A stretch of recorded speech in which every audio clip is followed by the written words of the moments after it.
안녕하세요. 사연 읽어주는 남녀입니다. 오늘도 와주셔서 감사드리며 그럼 오늘의 사연 바로 시작하겠습니다. 안녕하세요. 여러분들은 승부욕이 있으신가요? 상대와 경쟁을 하여 승부를 내거나 이기려고 하는 욕심이요. 그런 욕심은 누구나 가지고 있잖아요. 남에게 져도 난 뭐 괜찮은데? 아니야, 난 너무 속상해. 잠을 못 잘 정도로. 일반인이라면 보통 이 정도의 차이가 있을 뿐이지만요. 그런데 제 동생은 아니었어요. 진짜 이 미친놈은 목숨을 거는 타입입니다. 아주 작은 것에도요. 아무리 그래도 동생한테 미친놈이 뭐냐고요? 제 이야기 다 들어보시면 진짜 미친놈 맞구나 싶으실 겁니다. 제 동생은 저보다 2살 어려요. 동생의 DNA 깊은 곳에 숨겨져 있는 승부욕이 발현된 건 적어도 제 기억으론 동생이 유치원 생일 때입니다. 남동생이 유치원 생일 때 저와 놀이터를 간 적이 있어요. 동생은 그네를 타고 싶어 했는데 그네는 제 또래 남자아이들이 차지하고 있었죠. 한참을 자기 차례를 기다리던 동생이 형들에게 말했나 봐요. 이제 그만 타라고요. 그러니 그 남자애들이 동생한테 그랬어요. 넌 다리 짧아서 타고 싶어도 그네 못 탄다고요. 그 그네가 좀 큰 거라 맞는 말 같기도 했어요. 짧은 제 동생 다리로는 올라가기도 힘들어 보였거든요. 그런데 제 동생이 자기도 탈 수 있다고 아주 똥고집을 부리는 거예요. 그래서 남자애들이 동생에게 그네 2개 중 하나를 비켜주었습니다. 거기까진 좋았어요. 신나서 그네를 탄 동생이 자꾸만 옆에서 그네 타는 남자애를 경계하더라고요. 그땐 몰랐는데 나중에 알고 보니 그 남자의 그네가 동생 그네보다 높게 올라가니 동생 놈은 그게 또 마음에 안 들었나 봅니다. 동생은 점점 그네를 높이 타기 시작했죠. 제가 당연히 말렸어요. 야, 송민준! 너무 높아. 너 내려와. 싫어. 너 엄마한테 다 이른다. 그런 말이 통할 놈이었으면 그렇게 높게 올라가지도 않았겠죠. 그 순간 그만 동생이 그네에서 떨어졌어요. 그것도 뒤로 꼬꾸라지듯 떨어졌죠. 동생은 모래밭에 머리를 박았고 울고불고 난리도 아니었습니다. 이 사건으로 엄마에게 저는 동생을 잘 못 보았다고 정말 뒤지게 혼났어요. 그리고 동생은 평생 지워지지 않을 뒤통수 땜빵을 얻었죠. 지금도 걔 뒷머리를 쓱 올려보면 500원 동전만한 땜빵이 떡하니 있어요. 이게 제 동생 놈이 제게 보인 첫 승부욕이었습니다. 네, 알아요. 철모를 어린 나이에 이 정도 에피소드는 흔하죠. 하지만 점점 나이를 먹어간 동생의 그 빌어먹을 승부욕은 가족들이 보기에 정말 복장 터지는 수준이었습니다. 무엇보다 동생의 가장 큰 문제는 그 미친 듯이 타오르는 승부욕에 비해 남들보다 그렇게 뛰어나지 못하다는 게 가장 큰 문제였어요. 지능과 운동 능력 둘 다요. 그렇게 크고 작은 사고를 밥 먹듯이 치던 남동생이 정말 인생에 남을 작품 하나를 남겼었는데요. 몇 년 전 추석 명절이었습니다. 참, 제게는 언니도 한 명 있어요. 언니는 좀 일찍 시집을 가서 그 당시 조카가 8살이었거든요. 남자아이인데 추석에 다 같이 모여 밥을 먹다가 뜬금없이 이런 말을 하더라고요. 삼촌은 태권도 할 줄 알아? 태권도? 당연히 할 줄 알지. 할 줄만 알게. 삼촌이 특전사 나왔어. 특전사가 뭐야? 그게 뭐니 하면 말이지. 삼촌처럼 아주 강한 남자 상위 5%만. 송민준 씨, 그만하시고 식사해요. 지금 찬열이한테 엄청 중요한 이야기 하는 중이야. 찬열아, 자고로 남자는 말이야. 특전사를 다녀와야 해. 삼촌이 진짜 한겨울에 산에서 뱀 잡아먹고 멧돼지랑 힘겨루기 하면서 와, 뱀 먹어봤어? 더러워. 밥 먹는데 더러운 이야기 하지 마. 그런데 우리 사범님은 막 하늘 날아다닌다? 하늘을 날라? 박찬열, 엄마가 뭐라 그랬지? 밥 먹을 때는 밥만 먹어. 말은 삼촌이 다 했지. 밥 먹는데 뱀 이야기도 하고. 삼촌, 엄마가 그러는데 밥 먹을 땐 밥맛 떨어지는 말은 하지 말래. 그리곤 조카는 다시 열심히 밥을 먹기 시작했죠. 그런데 동생이 언니에게 캐묻기 시작했어요. 정작 말을 꺼낸 조카도 20초 만에 잊은 듯한 그 말이요. 누나, 하늘을 날다니 그게 무슨 말이야? 넌 신경 쓰지 마. 특히 너는 알려고도 하지 마. 아, 왜? 찬열아, 그게 무슨 말이야? 사범님이 하늘을 날다니. 찬열아, 알려주지 마. 네 삼촌 사고 친다. 삼촌 나한테 말 시키지 마. 삼촌 때문에 나만 혼나잖아. 그러니까 사범님이 어떻게 나는지만 삼촌한테 말해봐, 어? 몰라. 사범님이 막 하늘에서 5바퀴 돌아서 막 나무 판자 격파하고 그래. 삼촌도 그런 거 할 수 있어? 태권도 할 줄 안다며. 아뿔싸 싶었어요. 조카의 저 말에 제 동생 승부욕이 자극될까 봐요. 하지만 뭐 조카가 그냥 지나가듯 하는 말에 지가 어쩔까 싶기도 했죠. 그런데 아니더라고요. 당연히 할 수 있지. 5바퀴? 삼촌은 10바퀴도 더 돌아. 치, 뻥이지? 삼촌이 새도 아니고 어떻게 그래? 거짓말하지 마. 나 초등학생이거든. 알 건 다 알아. 허, 야, 내가 뜨신 밥 먹고 너한테 왜 거짓말하냐? 진짜라니까. 얘가 삼촌 말을 못 믿네. 그래? 그럼 보여줘. 그래, 삼촌이. 아서라, 너 그러다가 허리 나가면 평생 독신으로 산다. 한순간의 허세로 평생 독거노인으로 잠들래? 그래, 미연이 말이 맞아.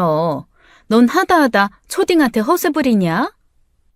아이, 누나들, 내가 정말 안 보여줬나? 이거 안 되겠네. 야, 삼촌이 군대에서 별명이 말이었어. 뒷발차기를 너무 잘해서. 아이, 뭐, 물론 다른 것도. 다른 거? 뭐? 애들은 아직 몰라도 된다. 야, 송민준, 너 애 앞에서 계속 헛소리 해라, 어? 저는 나이 30 가까이 먹고 초딩인 조카한테 허세 부리는 남동생이 한심해서 한숨을 쉬며 먹던 밥이나 먹고 있었어요. 언니도 또 시작이구나 하는 표정으로 고개를 절레절레 흔들며 밥을 먹더군요. 아무튼 삼촌이 다음 주, 아니다. 다음 주에는 약속이 있어서 다다음 주에 꼭 보여줄게. 왜? 지금 보여줘. 10분이면 되잖아. 밥 먹고 운동장 나가자. 어? 삼촌. 운동장은 위험하지. 땅바닥인데. 찬열아, 10분이 아니라 네 삼촌이 10일은 연습해라. 아마 공중 반회전 될 거다. 저 몸을 봐. 저 몸이 하늘에 뜨겠어? 저 놈이 하늘에 뜨면 그것도 물리하게 반하는 거다. 그러니까 시키지 마. 눈 버려. 뭐야, 삼촌 못해? 사범님은 운동장에서도 하던데. 와, 의도한 건 아니겠지만 조카가 제대로 동생의 승부욕을 긁더라고요.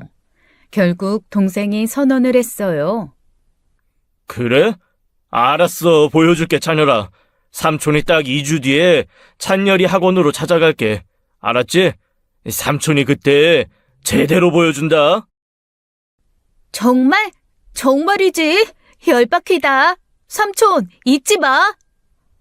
넌 내가 그렇게 널 도우면서 말려줘도 돌이킬 수 없는 강을 건너가는구나. 결국 이놈이 일을 저지르고 말더라고요.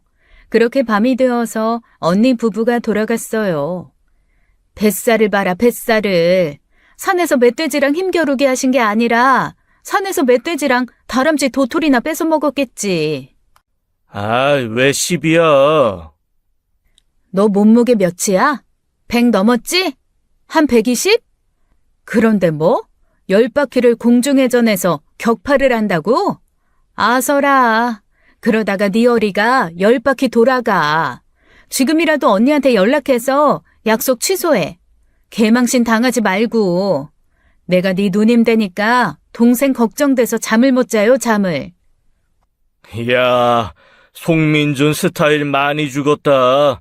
누나, 내가 군대에서 발차기 우수생으로 동기들한테 시범 교육하던 사람이야. 뭘 알고 말해.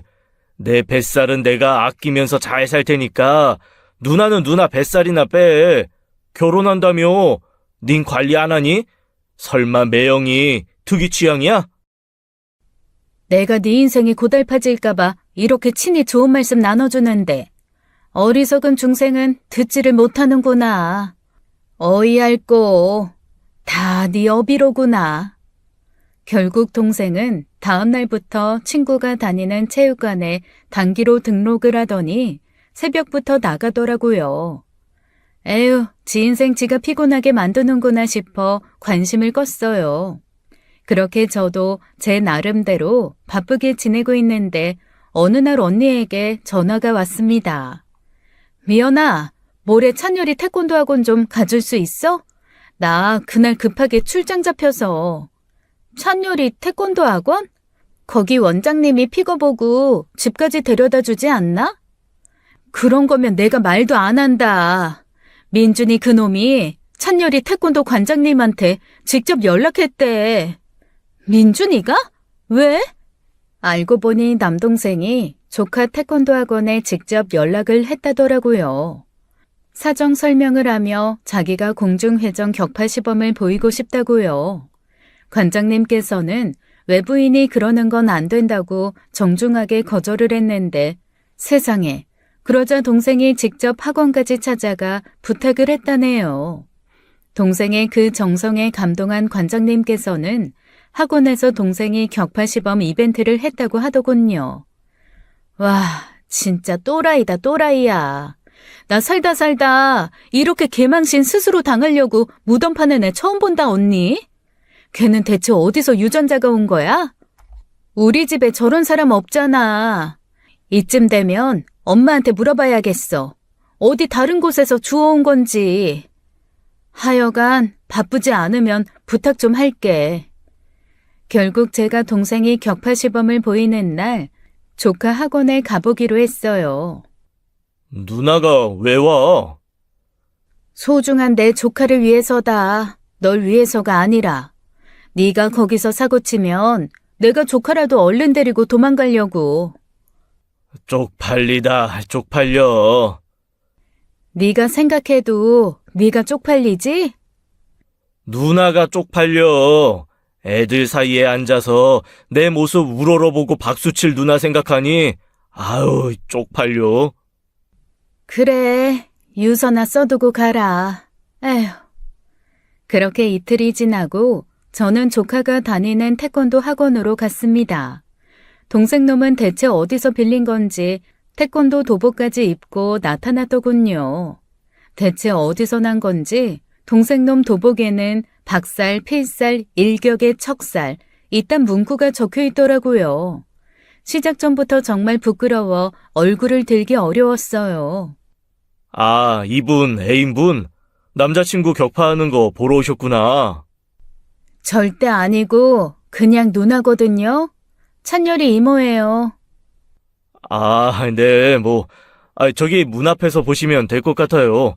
오늘 다른 학부모님들께서도 참관을 하셔서. 와, 정말 다른 학부모님들께서도 오시더라고요. 지금이라도 미리 조카를 데리고 도망가야 하나 싶었습니다. 그렇게 조카 학원 원생들이 쭉 열맞춰 앉았어요.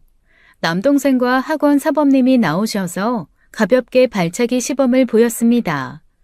팡팡거리며 발차기를 하는 동생을 보니 제법 연습을 많이 했는지 나름 잘하더라고요. 조카 찬열이를 포함해서 다른 아이들도 와 외치며 박수를 쳤죠. 그리고 대망의 격파 차례였습니다. 사범님 두 분이 나오셔서 의자에 올라갔어요. 손에는 두꺼운 송판을 들고요. 너무 높게 드는데? 안 될 것 같은데? 제 걱정이 무색하게 비장한 표정으로 제 남동생이 그 사이에 섰습니다. 남동생 격파 차례였어요.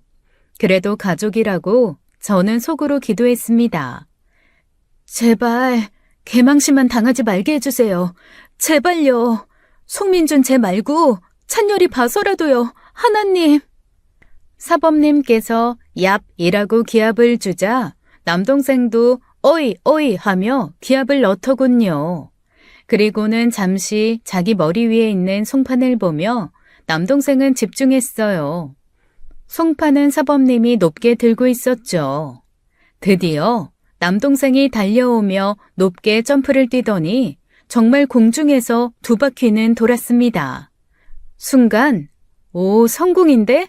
싶은 기분이 0.1초 정도 들었어요. 그때였습니다. 공중에 떠올라 있던 남동생이 있는 힘을 다해 발차기를 했죠. 퍽 소리와 함께 네, 격파가 되었습니다. 사범님 머리가요. 동생은 사범님이 들고 있던 송판을 발로 걷어차지 못했어요. 너무 높아서요. 대신 그 밑에 있는 사범님 머리를 걷어찼습니다. 정확히 말하면 사범님 머리와 몸통 중간에 있는 목을 걷어찼다고 해야 옳겠네요. 동생은 놀라서 그 자리에서 꼬꾸라지며 떨어졌고 사범님도 악소리를 지르며 그 자리에서 벌러덩 넘어졌죠. 격파 시범을 보러 온 다른 학부모님들은 아주 난리가 났습니다. 구경하던 애들도 울고불고 난리가 났고요. 아, 송민준, 괜찮아? 급하게 조카를 챙기고 동생이랑 사부님이 살아있나 확인을 해보았죠. 사범님은 목을 부여잡고 일어서지를 못하시고 동생도 다리를 부여잡고 뒹굴뒹굴 하더군요. 얼마 지나지 않아 어떤 학부모님께서 불렀는지 119까지 왔습니다. 그날 사건으로 남동생은 착지를 잘 못해서 발목뼈가 금이 갔어요. 사범님은 다행히 목이 부러지지는 않았지만 크게 다치셔서 목 깁스를 해야 했고요. 아주 제 동생 고소한다고 난리도 아니었습니다. 뒤늦게 소식을 전해 들은 부모님이 먼저 오셔서 조카를 봐주었어요. 잠시 뒤 언니가 회사고 뭐고 달려왔죠. 언니가 머리가 땅에 닿도록 사범님에게 사과를 하고 나서야 고소 이야기는 들어갔습니다. 대신 언니가 이사가고 싶다고 죽어라 일하며 모았던 돈을 합의금과 치료비로 다 써야 했죠. 넌 발목만 금 간 게 다행인 줄 알아. 아파 죽겠는데 뭐가 다행이야. 너 언니 표정 못 봤지? 여기 병원 입원 안 했으면 아마 언니가 네 목을 분질렀을걸?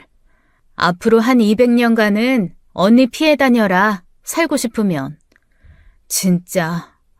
내가 쪽팔려서. 너 솔직히 말해. 처음부터 사범님 격파하려고 여기 온 거지? 말이 되는 소리를 해. 정말 분명 송판이었는데. 그나마 다행이다. 뭐가 다행이야.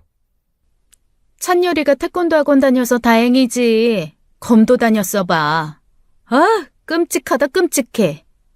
저는 이 사건을 저와 결혼 예정인 남자친구에게 말해줬어요. 집안에 이런 이상한 놈이 있으니 조심하라고요. 어떻게 송판을 격파 안 하고 사범님 머리를 격파해요. 와, 그 사범님 정말 화나셨겠다. 그나저나 동생분은 좀 괜찮아요? 지가 괜찮아야지 어째? 아니 맞은 것도 아니고 걷어찬 놈이 왜 다쳐요? 착지를 잘못한 거겠죠. 그나마 그 정도여서 다행이네. 내가 부끄러워서 이거 상우 씨한테만 말하는 거야. 나 친구들한테도 말 못했어요. 대체 남자들은 왜 그래요? 나이를 먹어도 애야해. 철이 안 들어. 상우 씨 빼고요.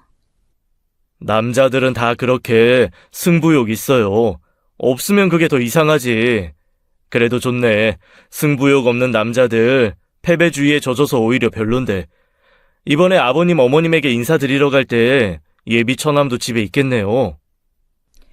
저는 제발 나가 있으면 좋겠어요. 왜요? 저는 하루빨리 어떤 분인지 보고 싶은데 왜인지 처남하고 친해질 수 있을 것 같은 기분이에요. 어우, 제발 친해지지 마. 설마 상우 씨도 막 승부욕 불타서 사고치는 스타일 아니죠? 나 그런 거면 결혼 다시 생각해 볼 거야. 아, 이성적으로 생각하면서 이길 수 있으면 덤비고, 뭐 못 이기면 후퇴하는 스타일이니 너무 걱정하지 마요. 걱정 안 해. 상우 씨, 내가 누구보다 잘하는데. 그렇게 저는 남자친구와 결혼을 약속하고 집에 인사를 시켜드렸죠. 하지만 그땐 정말 몰랐습니다. 자신은 승부욕에 불타 사고치는 스타일이 아니라는 남자친구의 말, 그냥 하늘에 달 따다 줄게 그 정도 수준의 말이라는 것을요. 결혼하고 나서야 알았어요. 제 남편도 남동생과 같은 과였다는 것을요. 그리고 그 둘이 만나서는 사고 곱하기 사고를 치기 시작했어요. 아무튼 며칠 뒤 남자친구가 결혼 허락을 위해 인사를 왔습니다. 부모님 선물은 물론 남동생 선물까지 바리바리 싸들고요. 인사 온 남자친구를 부모님께서는 무척이나 좋아하셨어요. 인사 후 남자친구가 집으로 돌아가고 동생이 제게 그러더군요. 칼슘, 비타민 D, 마그네슘 영양제, 심지어 냉찜질팩, 그리고 책인데 경쟁자를 이기는 101가지 방법? 이거 누나 남자친구가 나한테 오늘 선물이라고 준 거거든? 그게 뭐? 네 생각해서 잘 선물해줬구만. 아무리 생각해도 이거 나 매기는 거 같은데? 자격지심이 추하구나. 그리고 이제 매형이라고 불러라. 매형은 무슨 식장 들어가기 전까지, 아니 혼인신고서에 도장 찍을 때까진 아무도 모르는 거거든? 설마 누나 남자친구한테 태권도 도장 그 사건 이야기했어? 했지. 조카 태권도 사범님 목을 아주 휘황찬란하게 걷어찼다고. 그냥 죽이지 그랬냐, 어? 호호라, 말했다 이거지? 재미있네. 넌 그게 재밌냐? 그거 말고 누나 남자친구가 나한테 선물한 것들 보면 몰라? 뭐?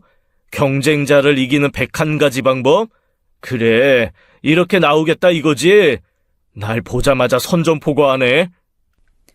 야, 그게 무슨 선전포고야. 다 주인 잘못 만난 불쌍한 니달이 생각해서 그런 거지. 그땐 몰랐어요. 다가올 피해 폭풍을요. 아무튼 무사히 남자친구와 결혼식까지 올렸습니다. 그런데 동생이 결혼식장에서 쓸데없는 소리를 하며 남자친구를 졸졸 따라다니더라고요. 매형, 족구 잘합니까? 족구? 갑자기? 야, 넌 무슨 내 결혼식장에 와서 족구 이야기야? 족구 싶냐? 여보, 쟤 그냥 무시해. 매형, 우리 한 가족이 된 마당에 친분 교류를 위해서 신혼여행 다녀오시면 족구 한 판 해요. 그래, 좋지. 처남이 운동을 좋아하네. 그런데 처남, 다리 괜찮겠어? 부러진 지 얼마 안 된 거 아니야? 부러진 거 아니고 실금 간 겁니다. 제 다리 걱정은 하지 마시고 신혼여행 다녀와서 봐요, 매형. 그땐 그냥 흘려들었어요. 저놈이 또 괜히 내 남편에게 자격지심 생겨 저러나 보다 했죠. 그런데 신혼여행 끝나고 한국 땅을 밟는 순간 바로 남편 전화가 울리더라고요. 매형, 여행 잘 다녀오셨죠? 내일 어떠세요? 뭐? 내일 뭐? 족구 하시기로 했잖아요. 설마 도망은 아니죠? 와, 진상. 정말 징하더라고요. 그 뒤로도 친정 부모님에게 인사드리러 갔을 때도 들러붙어 그놈의 족구 아주 지겹게 남편을 괴롭혔죠. 하지 마. 제 고등학교 때 그 세팍타크로? 그거에서 족구는 진짜 잘해. 군대에서도 족구 에이스였대. 그래? 근데 왜 나하고 그렇게 족구를 하자고 해? 뻔하지. 찬열이 태권도 학원 가서 개망신 당한 거 자기가 알고 있으니 괜히 쪽팔려서 그거 만회하려고 저러는 거야.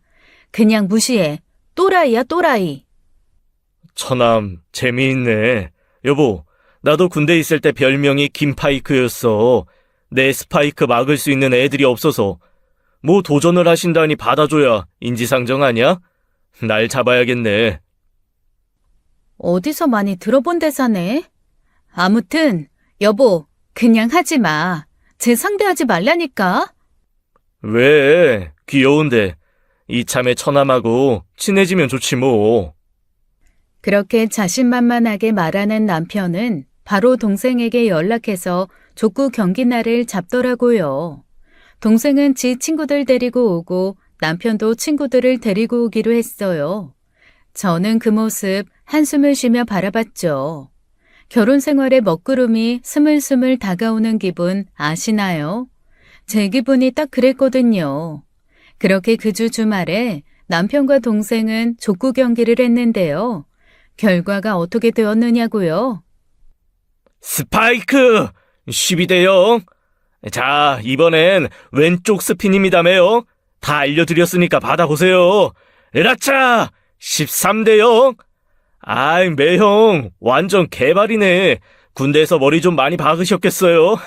아이, 자, 갑니다. 이번엔 오른쪽으로 가는 척 하다가 왼쪽으로 돌아서 바로 떨어지는 스파이크! 아싸, 14대 0. 고등학교 때 세팍타크로 선수까지 했던 동생의 족구 실력을 남편이 이길 수는 없었어요. 완벽한 동생의 승리였죠. 결국 남편은 내기에서 져서 그날 동생과 동생 친구들에게 2+1호를 배 터지게 사줘야 했어요. 집으로 돌아오는 차 안에서 남편은 말이 없었습니다. 거봐, 내가 하지 말라고 했잖아. 제가 다 못하는데 유일하게 잘하는 게 족구야. 가끔 조기 족구에 나가면 막 아저씨들이 무슨 마라도나 데려가듯 모셔간다니까. 마라도나? 응, 그 전설의 축구왕. 마라도나 몰라? 그래, 그거네. 그거야. 어? 뭐가? 그러더니 남편은 갑자기 무슨 생각이 났는지 동생에게 전화를 하더라고요. 운전 중이기에 스피커폰으로 통화를 해서 통화 내용을 저도 다 들을 수 있었어요. 네, 매형. 집에 잘 들어가셨어요? 아유, 오늘 너무 잘 먹었습니다. 이야, 툭불 한우. 정말 입에 들어가면 눈처럼 녹아 사라지던데요? 아이, 그나저나 매형, 오늘 너무 무리하신 거 아니시죠? 연세도 있으신데 제가 좀 살살 해드릴 걸 죄송해서요. 야, 네 매형이랑 너 3살 차이거든? 연세는 무슨? 처남, 내가 오랜만에 해서 감을 아직 못 잡아서 그래. 그나저나 다음 주에 나랑 어디 좀 갈까? 네? 어디요? 아이, 또 족구하시게요? 에이, 친구분들 물갈이 한다고 절 못 이기실 텐데. 아, 족구는 아니고 처남, 달리기 좀 할 줄 아나? 제가 군대에 있을 때 별명이 송타조였습니다. 하도 잘 달려서요. 그래, 잘 됐네. 다음 주에 내가 있는 달리기 동호회에서 작은 대회를 하나 참가하는데 이거 사람이 한 명 부족해서 처남이 좀 대타로 뛰어주면 안 될까? 어려운 건 아니고 완주만 하면 되는 건데 어때?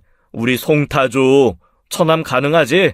완주만 하면 내가 또 소고기도 사줄게. 완주만 하면요?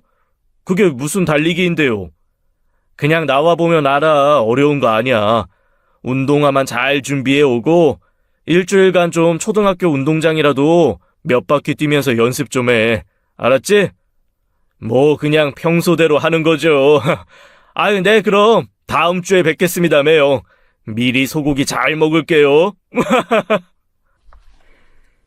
그렇게 동생과 남편이 전화를 끊었어요. 저는 물었죠. 대체 무슨 달리기 대회? 설마 또 대결하려고? 내 동생 달리기 잘해. 100m 13초에 주파하는 앤데. 그래? 그럼 잘 됐네. 그러면서 남편이 승 미소를 지었어요.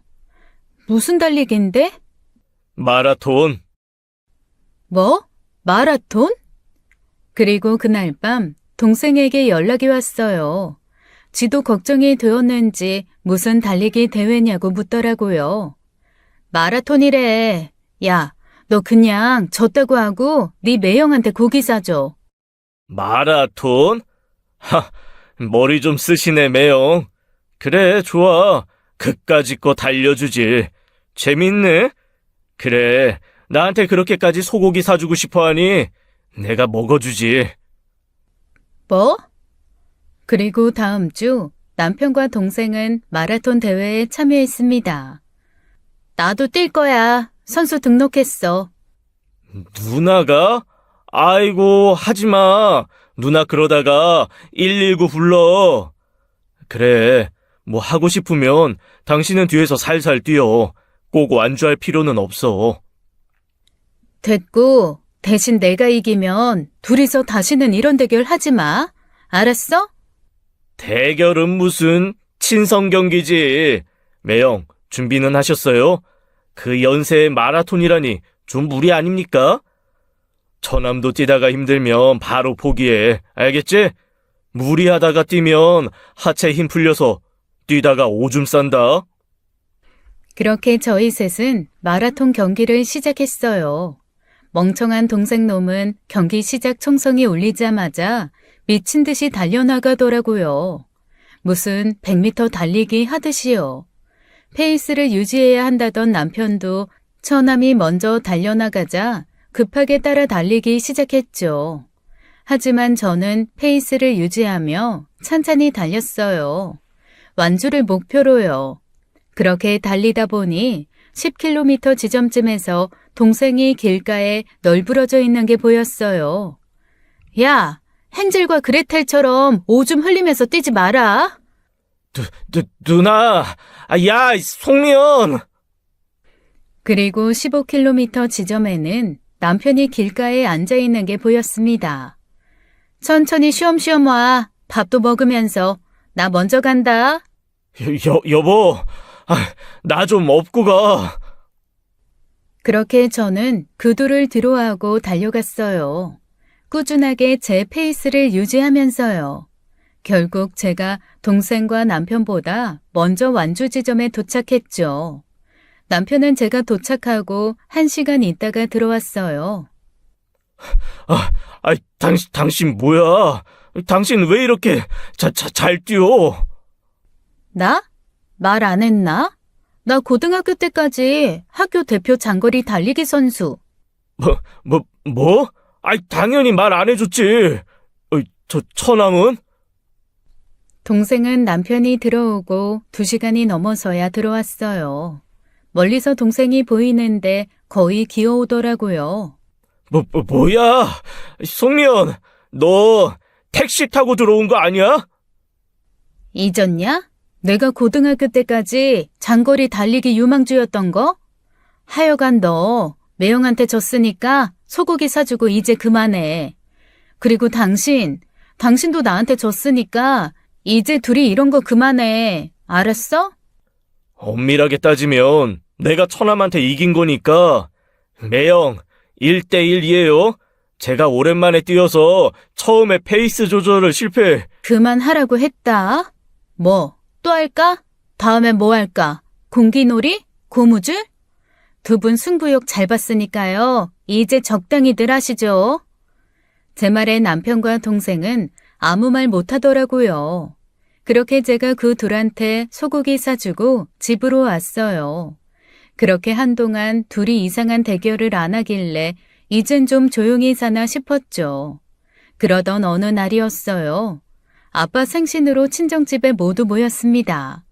다 함께 밥을 먹고 TV를 봤는데요. 아빠가 야구를 좋아하세요. 그래서 야구 경기를 보고 있었어요. 야, 저걸 못 쳐? 눈이 어디 달린 거야? 나라면 눈 감고 방망이 휘둘러도 맞췄겠다. 처남, 저게 화면으로 보면 공이 느려 보이지만 구속이 140km에 달해. 실제로 보면 처남 눈에는 공도 안 보인다니까. 제 시력이 2.0이에요. 매형, 매 아십니까? 하늘 날아다니는 매. 제 군대에서 별명이 송골매였어요. 저라면 아마 공에 한 땀 한 땀 수 놓여있는 박음손도 봤을걸요? 처남, 재미있네. 내가 사직의 독수리였는데 독수리는 들어봤나? 독수리는 매 먹이죠. 독수리 본 적 있어? 하늘에서 휙 날아다니면서 다 잡아먹어. 걘 시체만 먹는 새 아닌가요? 매가 짱이죠. 그래? 그럼 우리 배팅장 가서 한번 해볼까? 누가 더 잘 치나? 내가 어렸을 때 동네에서 야구하면 항상 말루 홈런 쳐서 별명이 김말루야. 하하, 매형 별명도 많으시네. 좋지요? 제가 또 살다 보니 매형한테 또 소고기를 얻어먹을 기회가 오네요. 셋이 거실에 앉아 야구 경기 잘 보다가 또 그놈의 승부욕이 불타더라고요. 아우, 지긋지긋했어요. 저는 주방에서 사과 깎다가 급하게 끼어들었습니다. 또 시작이네? 그렇게들 승부에 목마르면 누가 먼저 승진하나 그런 걸로 좀 해. 이상한 것 좀 그만들 하고. 여보, 그냥 우리는 재미로. 재미로든 뭐든 하지 마. 그런데 그때 저희 대화에 아빠가 한마디 하셨어요. 배팅장에 가서 뭐 제대로 야구를 하겠어? 그러지들 말고 다음 주 주말부터 나 나가는 곳들 나와. 아빠는 젊어서 사회인 야구를 취미로 하셨어요. 그리고 현재는 연세가 들어 사회인 야구팀 감독을 하시고 계셨죠. 물론 취미 생활이셨어요. 그런데 아빠가 그 팀의 동생과 남편을 들어오라고 한 것이었습니다. 아빠, 민준이랑 김서방 괜히 승부욕 발동해서 저러는 거야. 시키지 마. 남자가 승부욕 없으면 뭐에 쓰냐? 다들 생각이 있어? 당연히 난 하지. 아빠는 내 투구를 보면 아마 지금이라도 프로에 넣고 싶을걸? 네, 저도 뭐 운동되고 좋죠. 그럼 됐네. 장소와 시간 따로 알려줌세. 저는 그런 아빠를 안방으로 조용히 모시고 와서 말했어요. 아빠, 둘이 자꾸 승부욕 발동해서 서로 긁는단 말이야. 분명 누가 됐든 한쪽은 지고 한쪽은 이길 텐데 그러다가 서로 의상하고 막 싸움 날까 봐 그래. 그냥 아빠가 하지 말라고 말려줘. 사내 놈들은 그렇게 싸우다가 친해지는 거야. 그게 뭐 대수라고. 됐다. 쥐들이 하고 싶다는데 뭘 말려. 걱정 마라. 아빠. 그렇게 그 둘은 아빠가 감독으로 있는 취미 야구팀에 들어갔어요. 야구 좀 하냐는 기존 팀원들의 질문에 동생과 남편은 또 서로 허세를 부리며 독수리니 메이니 하마이니 악어니 아주 헛소리들을 늘어놓았습니다. 그렇게 저희 아빠팀은 다른 사회인 야구팀과 경기를 했는데요. 결과는 정말 눈 뜨고 구경하는 게 힘들 지경이었어요. 홈런 왕이라고 자랑하던 남편은 방망이 한번 휘둘러 보지 못하고 삼진 아웃 땅에 들어왔고요. 동생은 글쎄 던지는 공마다 이상한 곳으로 날려서 아주 제대로 개망신을 당했죠. 그런데 그 정도면 다행이게요. 마지막 장식은 동생과 남편 둘이 사이좋게 아주 제대로 해주었습니다. 9회 말 상대팀이 공격, 우리 팀이 수비일 때였어요. 상대팀 선수 중 한 명이 우리 팀 공을 제대로 쳐서 공이 아주 멀리 날아갔죠. 그걸 우리 팀이 잡아줬어야 했는데 남편과 동생이 서로 잡겠다고 했나 봐요. 서로 자기 공이라고 외치며 달려가다가 서로 제대로 부딪혔죠. 당연히 공은 못 잡았고요. 결국 그 경기는 남편과 동생의 대단하신 활약 덕분에 우리 팀의 대패였습니다. 저는 응원석에 앉아 있었는데 우리 팀 다른 분들의 불만이 다 들려왔어요. 아니 대체 송 감독님은 뭔 생각으로 저런 사람들을 팀에 들였대? 내 말이 기본이 안 되어 있어 기본이. 저러면서 뭔 야구를 하겠다고. 팀 플레이는 개뿔. 아주 실력도 없는 것들이 지 하나 잘나 보이겠다고 난리네. 아유, 조용히 해. 감독님 들으시겠다. 저 사람들 감독님 사위랑 아들이래. 뒤에서 그 사람들이 속삭이는 말이 다 들리는데 정말 쥐구멍이 있다면 들어가고 싶은 심정이었습니다. 경기가 끝난 후 남편과 동생은 아주 만신창이었어요. 왜 의욕만 앞세우고 실력 없는 사람들이 보통 이렇잖아요. 다치고 까지고 남편과 동생도 그랬습니다. 동생은 어디서 다친 건지 눈탱이는 퍼렇게 멍까지 들어있더라고요. 그러면서 경기가 끝나고 둘이 싸우더라고요. 처남, 못 들었어? 마이볼이라고 내가 말했잖아. 내가 영어로 말해서 못 알아들은 거야? 형님이야말로 노안 때문에 안 들리세요? 제가 먼저 제 공이라고 말했잖아요. 그러면 형님이 비켜주셔야지. 괜히 서로 잡겠다고 하다가 이렇게 된 거 아닙니까? 자네는 우익수면서 그걸 왜 잡아? 내가 잡아야지. 형님이 못 잡을 것 같으니 제가 대신 잡으려고 했죠. 뭐라고? 처남! 그만해. 그만들 싸워. 그거 잡았어도 우리 팀이 10대1로 졌어. 알아? 제 말에 둘은 씩씩거리며 서로를 노려볼 뿐 아무 말도 안 했습니다. 제 우려대로 결국 둘이 싸움이 났고 서로 의가 상하고 말았죠. 괜시리 아빠가 원망스러웠어요. 자, 둘 실력 잘 알았지? 내가 아무리 감독이라고 해도 너희들 실력을 확인했는데 계속 경기에 뛰게 하는 건 무리다. 그러니까 딱 2달 줄 테니까 둘이서 서로 기본기라도 연습하고 다시 와. 네? 처남하고요? 아빠, 그냥 저 혼자 할게요. 왜? 실력들이 드러나서 이 둘이 함께 연습하기 부끄럽냐? 그건 아니고, 그럼 둘이 같이 연습해라. 혼자서들 어떻게 연습을 하려고?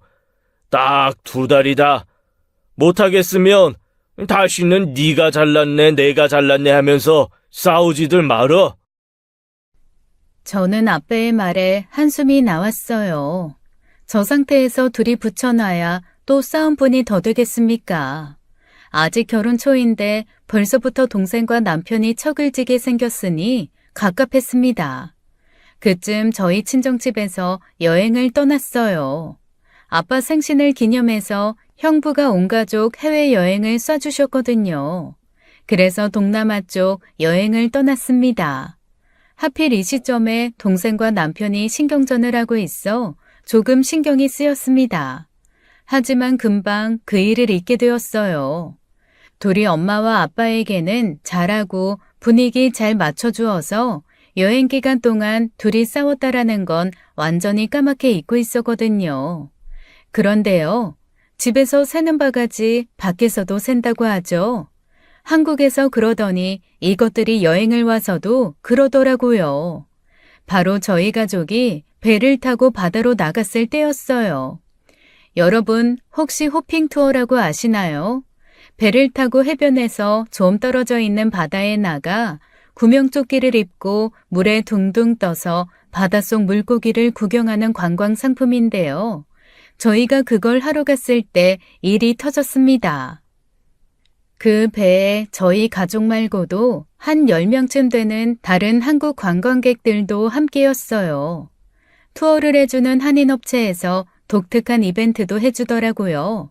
그건 바로 프리다이빙 체험이었습니다. 프리다이빙, 이게 뭐냐면요.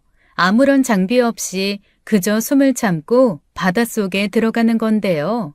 한마디로 해녀분들처럼 숨 참고 바닷속으로 들어가 물고기도 구경하고 불가사리도 잡아오고 뭐 그러는 거죠. 이게 깊게는 바닷속 20-30m까지 들어간대요. 뭐 저희는 체험이니 숨을 참고 5m 정도 내려가면 잘하는 거였죠. 그것도 하고 싶은 사람만 지원을 받아 체험을 하는 것이었습니다. 저와 엄마, 아빠, 언니 부부는 하지 않았어요. 수영도 못하고 숨 참는 거 자신도 없었고 구명조끼 벗고 바다에 들어가는 게 무섭기도 했으니까요. 그런데 이걸 동생이 체험해보겠다고 했습니다. 하지 마. 또 뭔 사고를 치려고? 군대에 있을 때, 왜? 또 뭐? 별명이 돌고래라도 되셨어? 잘 안 해. 내 별명이 송고래야. 바다에 한번 들어가면, 나오질 않아서 말이야. 숨 참기 1분? 나 2분도 거뜬한 사람이야. 이거 왜 이래? 기다려봐. 야, 찬열아, 삼촌이 불가사리 잡아다 줄게. 알았지? 저녁에 끓여 먹자. 딱 기다려. 불가사리는 됐고 가이드분이 시키는 대로만 해. 들어가라고 하면 들어가고 올라오라고 하면 바로 올라오고. 알았어? 또 불가사리 잡겠다고 더 들어가다가 평생 못 올라오지 말라고. 너 태권도 학원 사범님 격파시범 나 안 잊었다. 에이, 그 이야기는 언제적이야. 왜 또 꺼내? 저도 해볼게요. 당신이? 제발 좀 하지 마. 어? 다들 왜 그래? 체험인데 뭘. 이런 거 여기서 해보지 언제 해보겠어. 걱정 마. 당신도 알잖아. 나 수영 잘해. 그리고 처남이 혹시라도 위험하면 내가 구해줘야 하지 않겠어? 매형이 또 바다 사나이 송민준 가슴에 불을 지피시네. 그럼 같이 가시죠. 불가사리 10마리 내기 어떠세요, 매형? 10마리 받고 상어도 2마리 어때? 제발 깝치지 말고. 둘 다 상어밥이나 되지 말고 얌전히 들어가서 머리만 적시고 나오라고. 불안불안하더라고요. 하지만 보니까 체험자 중에 중학생 아이도 있고 무엇보다 현지인 가이드들도 많아서 별 문제 없을 줄 알았어요. 제 착오였습니다. 이 인간들 그렇게까지 무모한 인간들이라는 걸 정말 몰랐네요. 결국 조를 짜서 프리다이빙 체험을 했습니다. 남편과 동생은 가장 마지막 C조였죠. B조에 있던 다른 여행객들 아이들인 중학생 아이들도 무사히 하고 올라왔어요. 다들 재미있었다고 신나하더라고요. 그리고 드디어 동생과 남편 차례였습니다. 현지인 가이드 신호에 따라 둘이 동시에 바닷속으로 들어갔어요. 동생과 남편이 바다로 들어갈 때 저도 배 위에서 따라서 숨을 참아봤습니다. 10초, 20초, 30초, 50초. 헥헥거리며 제가 숨을 못 참고 숨을 몰아쉬었어요. 그런데 그때도 남편과 동생은 바다 위로 올라오지 않았습니다. 뭐야? 왜 안 올라와? 이거 잘못된 거 아니니? 이봐요, 가이드 양반! 그리고 잠시 후 현지인 가이드가 급하게 누군가를 바다에서 끌어올리는 게 보였죠. 남편이었습니다. 난리가 났어요. 그 자리에 있던 현지인 가이드들이 급하게 남편을 배로 올렸습니다. 남편은 기절해 있었어요. 현지인 가이드 중 한 명이 남편 가슴을 마구 누르기 시작했습니다. 여보! 잠깐만! 민준이는? 저기요! 민준이는요? 다른 현지인 가이드들이 제 동생도 바다에서 끌어올리는 게 보였어요. 역시나 동생놈도 기절해 있더군요. 급히 동생도 남편 옆에 눕혀서 현지인 가이드들이 가슴을 누르고 인공호흡을 했죠. 저는 놀라서 옆에서 계속 남편 가슴을 주먹으로 내리쳤어요.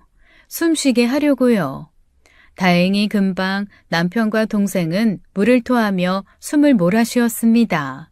주변에서 지켜보던 다른 여행객 가족들이 안도의 한숨을 내쉬며 박수를 쳐주었죠. 아이고 민준아, 김서방 살았다, 살았어. 이 미친놈들아, 도대체 뭘 한 거야? 대체 왜 이런 사고가 난 건지 남편과 동생의 안전을 위해 함께 들어간 가이드분의 말을 듣고 정말 어이가 없었습니다. 보통 함께 들어간 분이 계속 체험자가 괜찮은지 확인을 한대요. 그런데 남편과 동생이 거뜬하게 괜찮다며 바닷속에서 오케이 표시를 한 거죠. 그러면서 둘이 불가사리를 찾았답니다. 그 망할 놈의 불가사리요. 그런데 이 인간들이 진짜 돌고래도 아니고 바닷속에서 오래 있으면 얼마나 오래 있겠나요? 1분도 못 있죠. 숨이 차면 바로 올라와야 하는데 동생은 남편이 안 올라가고 불가사리를 찾으니 지도 오기로 버틴 겁니다.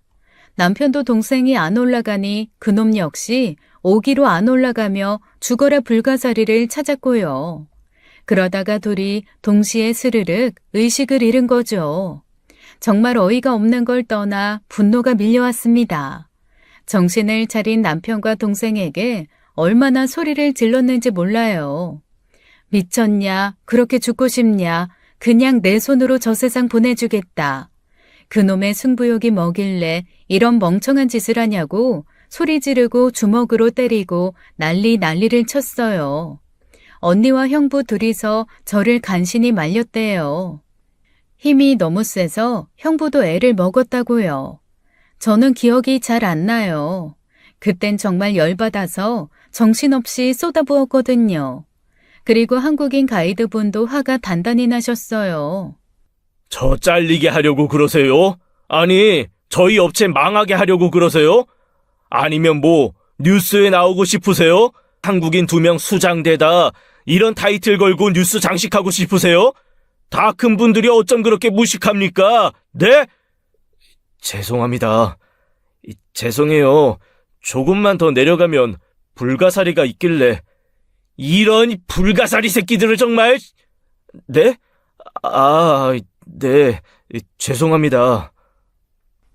그렇게 가이드분에게 연신 사과를 하며 남편과 동생은 배 한켠에서 휴식을 취했습니다. 엄마는 그 옆에 붙어 남편과 동생 귀에 피가 나도록 잔소리를 했고요. 그렇게 배는 다시 선착장으로 돌아가고 있을 때였어요.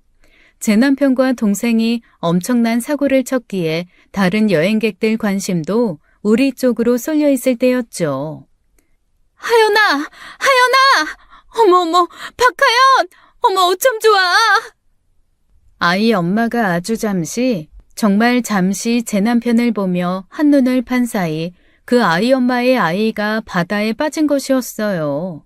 투어용 배이기에 바다에 쉽게 들어갈 수 있도록 사다리가 있었는데 그 아이가 그 사다리에서 놀려고 갔는지 바다에 빠진 것이었습니다.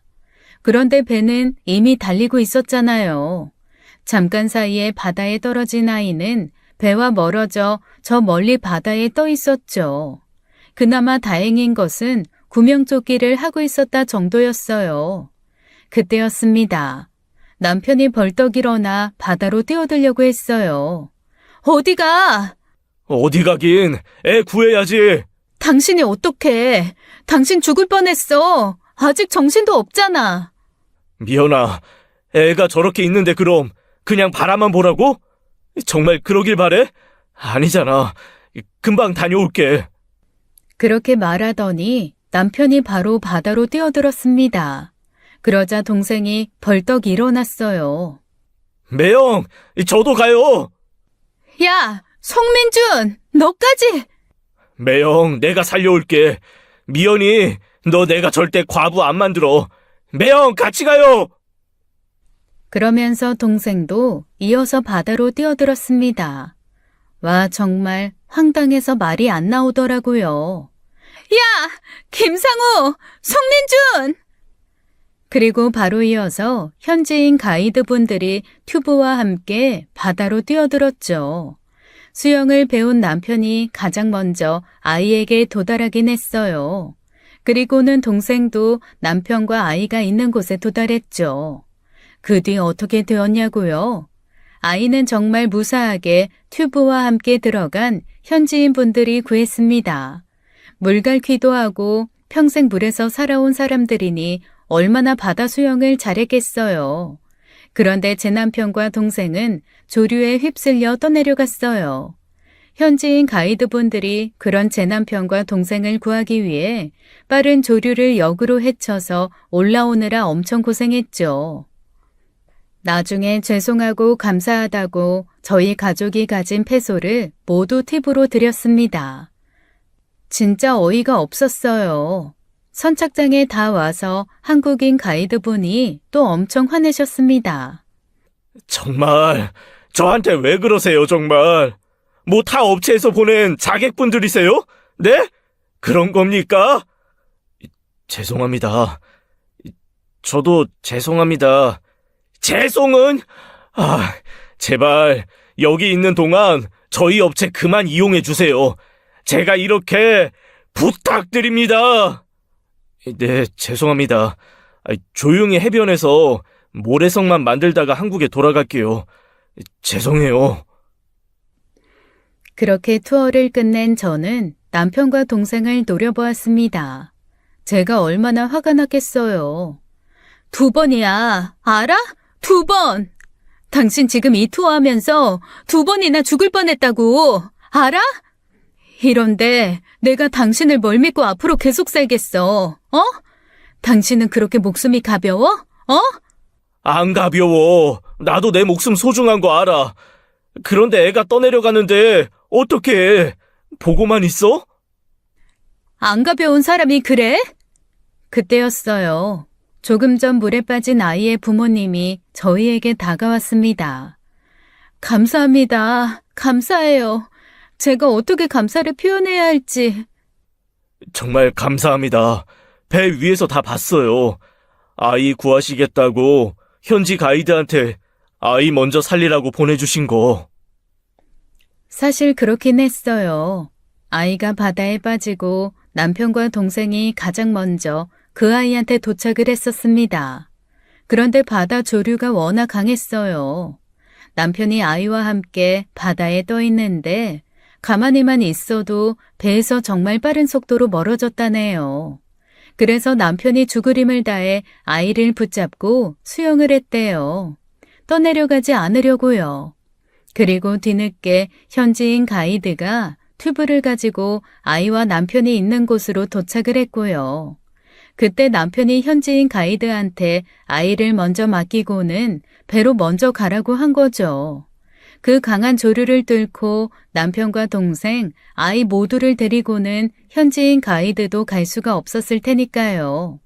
그래서 현지인 가이드가 먼저 아이만 데리고 배로 왔고 뒤늦게 다른 가이드분들이 강한 조류로 고생하는 남편과 동생을 구한 것이었죠. 남편이 아이 구하다가 탈진해서 수영을 못하고 조류에 떠내려가고 있었는데요.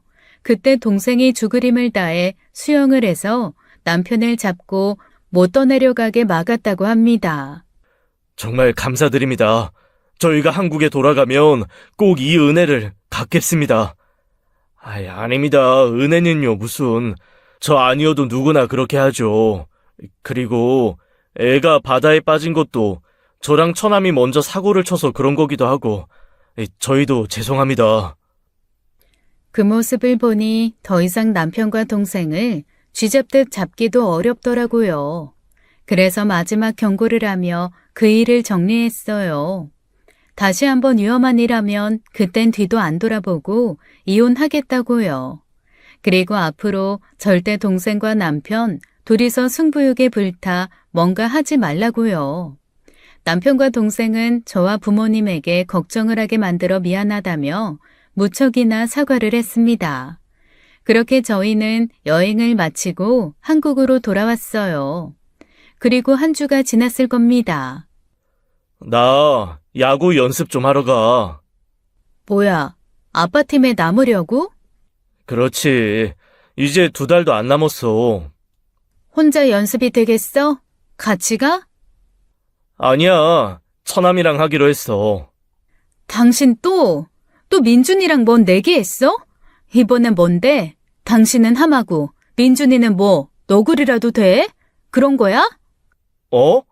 그게 뭐야? 하마니 너구리니. 안 돼. 둘이 붙어 다니지 마. 또 서로 승부욕 불타서 뭔 사고를 치려고? 그런 거 아니야. 그냥 진짜 연습하려는 거야. 저는 솔직히 그 말 못 믿었어요. 저들이 이미 해온 행동들이 있잖아요.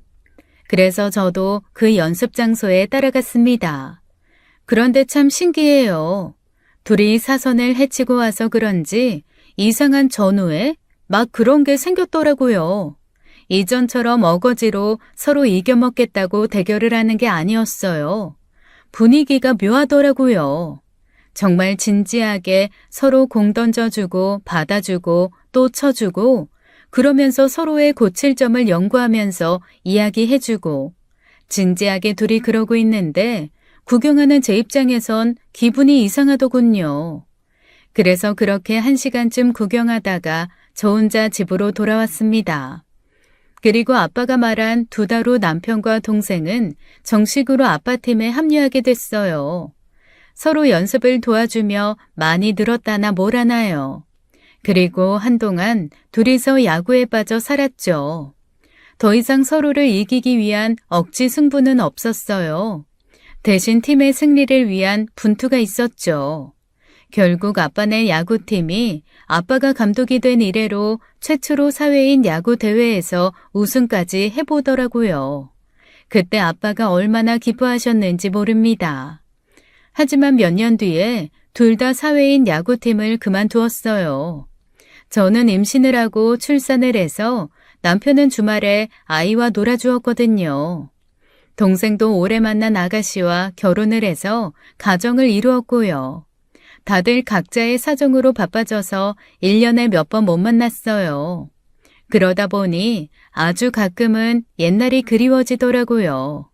결혼 초 남편과 동생이 티격태격 하던 그때예요. 아, 그 여행 사건은 빼고요. 그러던 어느 날이었어요. 남편이 회사를 갑자기 그만두고 사업을 해보겠다고 하더라고요.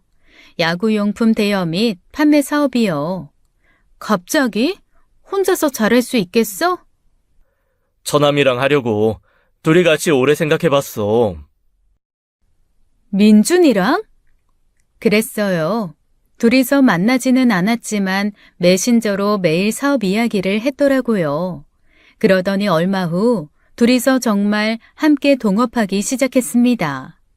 동업을 하면 의상한다는 말이 있어 걱정이 되었지만 그 이후 지금까지 남편과 동생은 한 번 싸우지를 않고 형제처럼 잘 지내고 있습니다. 가끔 아빠가 한 말이 생각이 나곤 해요. 걱정 말라고 사내 놈들은 다 저러면서 친해지는 거라고요. 지금 돌이켜 생각해보면 아빠 말이 정말 맞았던 것 같습니다. 지금까지 사연 읽어주는 남녀였습니다. 끝까지 시청해주신 여러분 감사드리며 저희는 다음 사연으로 돌아올게요. 감사합니다.